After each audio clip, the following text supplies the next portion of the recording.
కూడా సాయం చేయడు ఆయన. ఇంతవరకు ఎన్ని మేమేమో ఆయనట తిరుగుతాం. మా నాయకుడు ఆయన నాయకుని చుట్టూ తిరుగుతాం.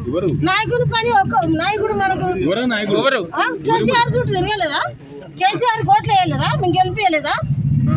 మనకు పనులు చేస్తానే కదా. నాకు తెలిపినారే ఇన్నిసార్లు ఎన్ని పనులు చెప్పి కలుస్తాడు. మంచి చెడ్డ మనకు ఒక తండ్రిగా ఉన్నప్పుడు ఒక తండ్రిగా ఉన్నప్పుడు ఒకరికి ఇల్లు ఇయ్యడా, ఒకరికి మంచి చెడ్డ చూడడా, రోగం వస్తే పట్టించుకోకపోయా ఎన్నడూ పట్టించుకుంటాడు.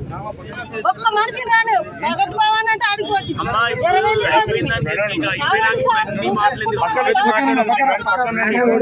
మీరు కూడా పొల్యూషన్ అంతా అంతర్గతం చేస్తారు.